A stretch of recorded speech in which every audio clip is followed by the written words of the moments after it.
das mais importantes eleições da nossa história.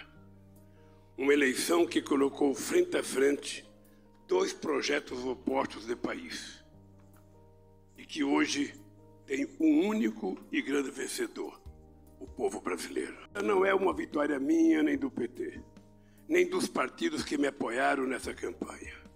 É a vitória de um imenso movimento democrático que se formou acima dos partidos políticos, dos interesses pessoais, das ideologias, para que a democracia saísse vencedora. दोस्तों, जब हम south America की तरफ ध्यान देते हैं तब हमारा ध्यान ब्राज़ील की तरफ जरूर जाता है, क्योंकि साउथ अमेरिका की सबसे इम्पोर्टेंट और सबसे बड़ी देश है ब्राज़ील और इसकी कैपिटल है ब्राज़ीलिया। बहुत सारे लोग इससे कंफ्यूज हो जाते हैं रियो डी जेनेरियो से, लेकिन मैं आपको बता दूं कि रियो डी जेनेरियो एक बहुत बड़ा कोस्टल एरिया है वहाँ का, लेकिन वहाँ की कैपिटल है ब्राज़ीलिया। और वहाँ देखा गया है बहुत ही बड़ा बदलाव। जो वहाँ के प्रेसिडेंट थे बोल्सोनारो, 4 साल से लगातार वो प्रेसिडेंट थे।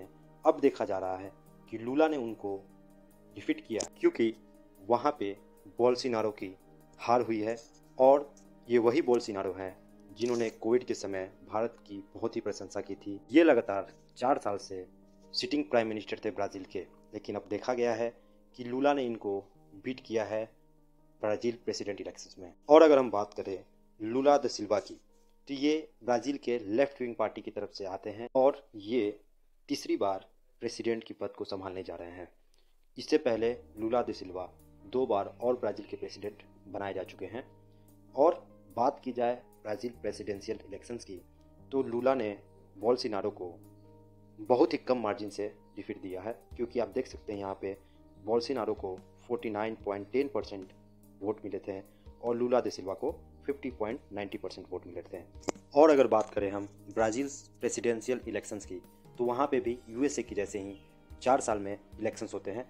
और अभी करंट सिचुएशन वहाँ इलेक्शंस की कुछ ऐसी हो गई है कि वहाँ पे 4 साल इलेक्शन तो होते हैं, बट देखा गया है अब यहाँ डायरेक्ट फाइट कराई जाती है प्रेसिडेंट्स के बीच में। और यहाँ पे 2 राउंड सिस्टम है प्रेसिडेंशियल इलेक्शन के। फर्स्ट राउंड में कितने भी लोग खड़े हो सकते हैं। एज एग्जाम्पल मैं बताऊं तो अगर 4 लोग प्रेसिडेंट्स के लिए अगर खड़े होते हैं तो वहाँ पे नियम है कि 50% से अगर ज़्यादा आपको वोट आते हैं तो आप प्रेसिडेंट के लिए चुने जा सकते हैं। लेकिन बात यहाँ कन्फ्यूजन ये हो जाती है कि अगर 4 लोग अगर खड़े होते हैं तो देखा जाएगा कि किसी को भी हो सकता है कि 50% से ज़्यादा ना मिले। इसीलिए वहाँ पे सेकंड राउंड सिस्टम रखा गया है कि अगर 4 लोग में से 2 लोग जो अच्छे परसेंटेज लाए हैं उनको सेकंड राउंड में लाया जाएगा। और ऑब्वियसली बात है कि वहाँ पे किसी ना किसी को 50% आ ही जाएगी और वो ब्राज़ील का प्रेसिडेंट बन सकता है। और फिर देखा गया इसी सिस्टम के साथ बोल्सोनारो और लूला के बीच भी फाइट हुई थी। और फर्स्ट राउंड में जो कि 2 अक्टूबर को हुई थी, बोल्सोनारो और लूला के बीच एक बहुत ही अच्छा फाइट हुआ था। न्यूज़ मीडिया की करें तो उन्होंने बताया था कि हो सकता है तो बोल्सोनारो जो है वो डबल डिजिट भी क्रॉस ना कर पाए, लेकिन उन्होंने एक अच्छा कमबैक किया। बाउंस बैक के साथ उन्होंने अच्छा एक रिस्पॉन्स दिया और लूला को बताया कि अभी बोल्सोनारो की अस्तित्व है, क्योंकि देखा गया था कि कोविड के समय बोल्सोनारो की बहुत ही निंदा हुई थी। उसके बाद ऐसा लग रहा था कि ब्राज़ील में बोल्सोनारो की जो है इमेज बहुत ही गिरी हुई है, लेकिन इस इलेक्शंस ने बता दिया कि बोल्सोनारो ने अभी हार नहीं मानी है। और अगर नज़र डालें हम लूला की प्रेसिडेंशियल इलेक्शंस और उनके बैक 2 टर्म की, तो लूला इससे पहले 2003 से 2006 तक प्रेसिडेंट रह चुके हैं और दूसरे टर्म उन्होंने शुरुआत की थी 2007 से और 2011 तक। लूला वहाँ के बहुत ही फेमस लीडर हैं और ये फेमस तब हुए जब इन्होंने ब्राज़ील की जीडीपी में एक बहुत ही बड़ा बूस्ट दिया था 2007 से 2011 के अपने टर्म में, क्योंकि उस टाइम ब्राज़ील की कंडीशन और उनकी जीडीपी कुछ अच्छी नहीं चल रही थी। जिसके बाद देखा गया कि लूला के प्रेसिडेंट बनने के बाद एक बहुत ही बड़ा ह्यूज बूस्ट आया था, ह्यूज जंप आया था जीडीपी में ब्राज़ील की। उसके बाद से ये भी देखा गया कि लूला वहाँ के एक बहुत ही इम्पोर्टेंट पर्सन्स के रूप में भी और एक बहुत अच्छे लीडर के रूप में भी जाने लगे। लूला द सिल्वा की पॉपुलैरिटी इतनी थी कि यूएसए के प्रेसिडेंट जब बराक ओबामा थे तब उन्होंने भी एक बात कही थी, जब उन्होंने इलेक्शन जीते थे 2007 से 11 के बीच, तो उन्होंने एक बहुत बड़ी बात कही थी कि Lula is the very popular president around the world. और ये स्टेटमेंट उन्होंने ऐसे नहीं की थी, उन्होंने भी देखा था कि ब्राज़ील में एक ह्यूज जंप आया है जीडीपी में। ब्राज़ील बहुत ही तेज़ी से एक डेवलप नेशन की तरफ बढ़ रहा है एज कम्पेयर टू इंडिया।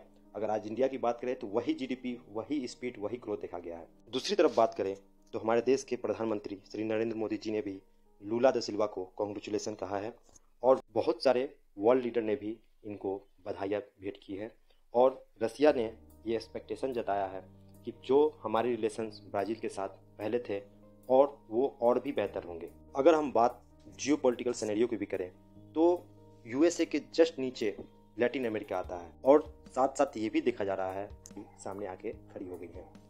और ये यूएसए के लिए कितनी बड़ी चैलेंज होगी ये तो आने वाला वक्त ही बताएगा, क्योंकि यूएसए हमेशा से लैटिन अमेरिका के लेफ्ट विंग पार्टियों के विरुद्ध रहा है। लेकिन अब देखना ये है कि क्या लुला दी सिल्वा यूएसए के साथ और बाकी और वर्ल्ड लीडर के साथ मिलकर एक अच्छा संबंध बना सकते हैं या नहीं। तब तक के लिए thank you, God bless you and take care.